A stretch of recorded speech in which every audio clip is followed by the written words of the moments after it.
बड़ी परेशानी है, मोदी फ़ोन नहीं सुन रहा, मोदी जो है वो कल से खामोश है, अब पता नहीं वो क्या कर देगा, वो कोई मिसाइल का हमला ना हो जाए हमारे ऊपर। दोस्तों ये खबर ऐसी है कि दिल पर अजीब बिजली सी गिरी है ये खबर सुन के। इंडियन आर्मी, इंडियन एयरफोर्स और इंडियन नेवी ने ये खुलासा ऐसा कर दिया है जो साफ हो जाता है यहाँ पे कि आसिम मुनीर की कितनी बुरी तरीके से हालत खराब हो गई थी ऑपरेशन सिंदूर के अंदर। The same kind of dread and fear, the existential threat that they pose to Pakistan. जब अपने से ताकतवर फौज के सामने आते हैं तो पतलूनें उतर जाती है।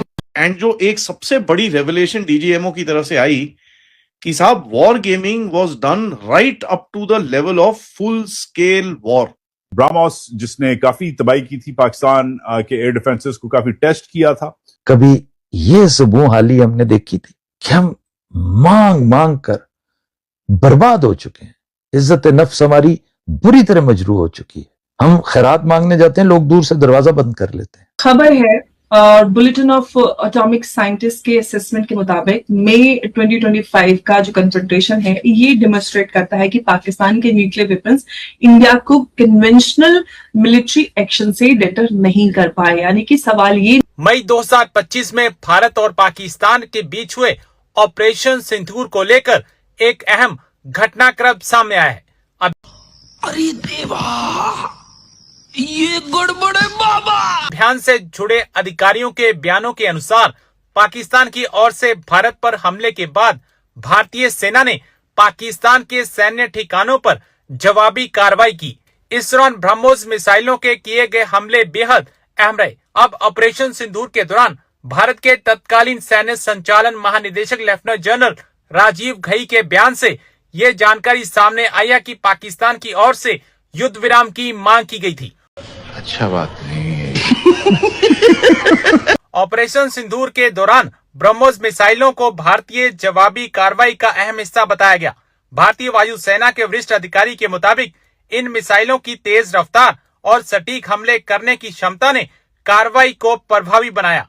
पाकिस्तान में सैन्य ठिकानों पर हुए हमले में रनवे, हैंगर और वहां खड़े विमानों को नुकसान पहुंचने की बात सामने आई। शाबाश! इंडियन आर्मी, इंडियन एयरफोर्स और इंडियन नेवी ने ये खुलासा ऐसा कर दिया है जो साफ हो जाता है यहाँ पे कि आसिम मुनीर की कितनी बुरी तरीके से हालत खराब हो गई थी ऑपरेशन सिंदूर के अंदर ही। लेकिन अभी भी, आज भी डर का माहौल बहुत बड़ा छाया हुआ है पाकिस्तान के अंदर इस समय। बहन डर गई और न्यूक्लियर बॉम्ब भी पाकिस्तान को बचा नहीं सकता, ऐसा यूएस का स्टेट डिपार्टमेंट के लोग भी बोल खुसफुसाने लगे इस समय। ऐसी भी आज एक रिपोर्ट आई है। तो सबसे पहले हम आज बात करेंगे अजीत डोवल जी और हमारी जो मिलिट्री ने क्या एक्सपोज किया है यहाँ पे, और फिर हम बात करेंगे कि कैसे पाकिस्तान का न्यूक्लियर डेटरेंस यहाँ ताश के पत्तों की तरह बिखरते हुए नजर आ रहा है। और ये बात मैं नहीं कह रहा हूं, यूएस के स्टेट डिपार्टमेंट के कुछ लोग कह रहे हैं, एक्स स्टेट डिपार्टमेंट और कुछ थिंक टैंक्स बोल रहे हैं। लेकिन इन सब के बीच में पाकिस्तान के अंदर जमाते इस्लामी ने पूरे पाकिस्तान में प्रोटेस्ट की धमकी दे दी है। पीओ समझ रहे हो ना? ओके, जो है एक तरफ से ब्लॉकेड ही लग चुका है पाकिस्तान आर्मी के लिए। कुछ ऐसी नई डेवलपमेंट्स हुई हैं पीओके के अंदर। देखिए, सबसे पहले जो डिस्कवरी की जो डॉक्यूमेंट्री है उसमें कुछ खुलासे हुए, वैसे तो बहुत खुलासे हुए हैं, लेकिन जो मैं कुछ मेन चीजें ऐसे खुलासे हुए जो आज हमारे बहुत काम आएगा। और जो झूठ फैलाया जा रहा था ना भारत को लेके, वो पूरा एक्सपोज हो चुका है यहाँ पे। ठीक है, यही नहीं, अभी और सुनिए।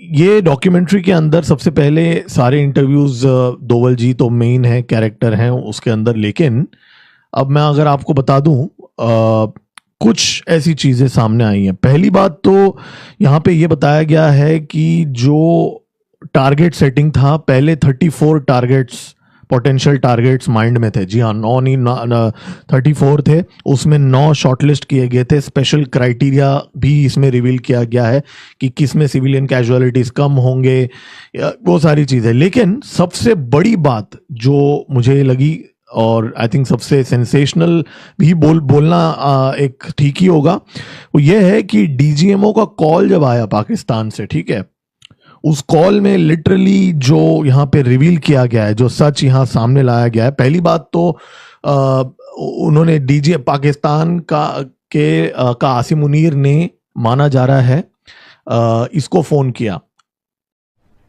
अरे कहना क्या चाहते हो? मार्को रूबियो को फोन पे बात किया और भीख मांगा कि कुछ कीजिए यहाँ पे। और फिर मार्को रूबियो ने जयशंकर जी को फोन लगाया। अच्छा, फिर जयशंकर जी को फोन लगा के बोला कि पाकिस्तान जो है वो चाहता है कि सीज फायर हो, तो आप कुछ देखिए। तो जयशंकर जी ने बोला ये हमारे और पाकिस्तान के बीच की बात है, आप बीच में मत आइए।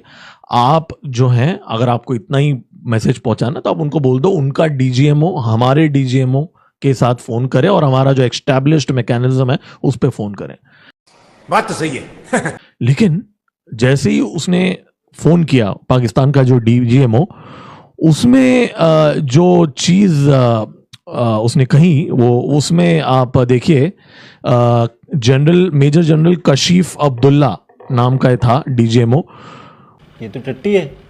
उसने ही पहले बात शुरू की। उसने कहा कि सर, आपने इतने सारे ब्रह्मोस मिसाइल्स दागे हमारे ऊपर, आप अभी तो सेटिस्फाइड होना चाहिए क्योंकि आपने इतने सारे दाग दिए। क्या हम अब रोक सकते हैं इसको? नहीं। उस बेस के ऊपर 4 surface to surface BrahMos missile आए, सरफेस टू सरफेस या एयर टू सरफेस, ये मुझे नहीं पता। तो पायलट्स जो हैं वो पहले दौड़े कि वो अपने जहाजों को सिक्योर करें। अच्छा।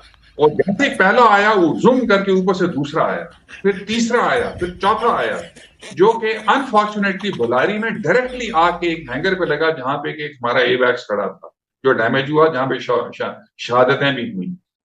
ये एग्जैक्ट वर्ड्स हैं जो इस डॉक्यूमेंट्री के अंदर कहा, sir having hit so many BrahMos missiles at us, you should now be satisfied and we can bring this to a stop. तो लिटरली भीख मांगी है। बुलेटिन ऑफ एटॉमिक साइंटिस्ट के असेसमेंट के मुताबिक मई 2025 का जो कंसंट्रेशन है ये डेमोन्स्ट्रेट करता है कि पाकिस्तान के न्यूक्लियर वेपन्स इंडिया को कन्वेंशनल मिलिट्री एक्शन से डेटर नहीं कर पाए। यानी कि सवाल ये नहीं है कि पाकिस्तान के पास न्यूक्लियर वेपन है या नहीं है, सवाल ये है कि क्या न्यूक्लियर वेपन का होना इंडिया को हर लेवल की जो मिलिट्री रिटेलिएशन है उससे रोक सकता है या नहीं रोक सकता है। जो पाकिस्तान का फसाद था, जो अभी वो कुछ दिन पहले सेलिब्रेट कर रहे थे, फतह, पता नहीं कौन सी फतह, तो उसका तो सारा पूरा कच्चा चिट्ठा खुल गया।